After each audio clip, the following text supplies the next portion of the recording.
King and pawn endings are the building blocks of all other positions, and a single move can be the difference between winning, drawing, or losing a game. In this position, the kings are directly opposing each other, fighting for the key squares c6, d6, and e6. The side that has to move next loses this battle. The side that does not have to move has what is called direct opposition. Opposition is when there is an odd number of squares between the kings, and direct opposition is when the kings are directly facing each other with one square between them.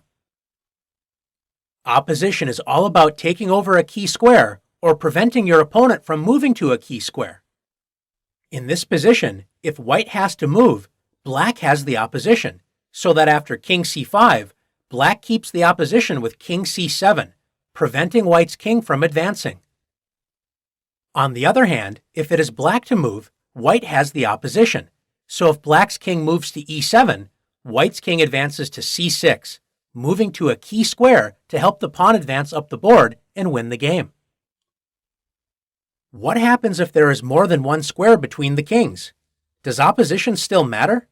It does, and we are going to explore the idea of distant opposition.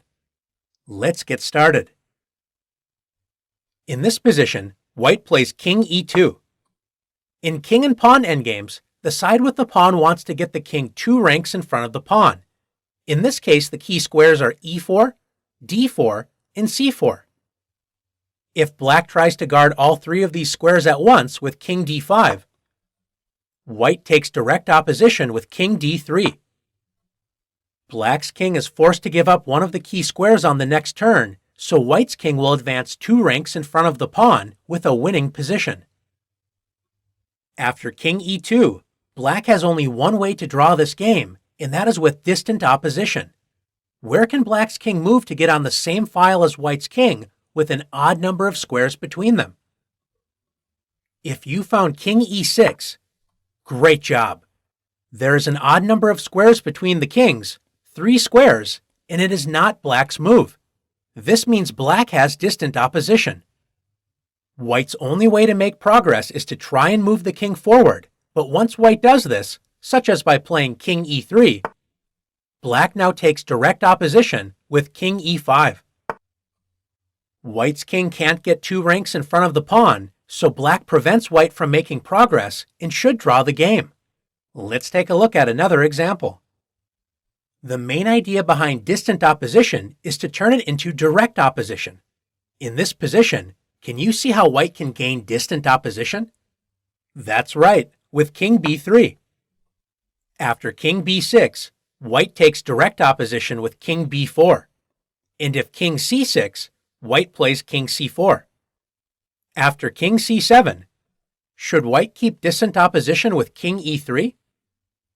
White can, but remember that white's goal is to get 2 ranks in front of the pawn. The key squares are 2 squares in front of the pawn, c4, and the other 2 squares to the side, b4 and d4. After king c7, white should play king c4. You might wonder why white would allow black to take direct opposition with king c6. The reason why white wants to be 2 ranks in front of the pawn is so that when black takes opposition, like in this situation, white can simply play c3. White now has the opposition, and black's king is forced to give up one of the key squares. Let's take a look at one more position together. In this position, white is down a pawn and faces a difficult defense. If white tries to quickly grab a pawn after king f3, black wins the game after king d1. Black now has diagonal opposition. After king f4, king e2, king takes f5, black captures white's pawn with king takes e3 and will advance the d-pawn to victory. If white plays king f2, black takes direct opposition with king d2. And after king f3, black plays the waiting move king e1. Notice white's king cannot take direct opposition because the pawn on e3 is in the way. If white plays king f4, then we reach the same winning position for black after king e2. If white plays king g3, black wins again after king e2. The only way to guard the pawn is with king f4. and black now takes direct opposition with king f2. White is forced to give up the pawn and enter the same losing position we looked at earlier. So what is white to do? White can save the game by gaining distant opposition. After king g1, there is an odd number of squares between the kings, and it is not white's move. This means white has distant opposition. If black plays king d2, white takes direct opposition with king f2. After king c2, white keeps the distant opposition with king g2. And after king c3, white continues to shadow the black king using distant opposition with king g3. Amazingly, black cannot make any progress. White will continue to shadow black's king until sooner or later black tries to attack white's pawn with king d3. White can now gain direct opposition with king f3. Black has one last trap after king c2. What should white play?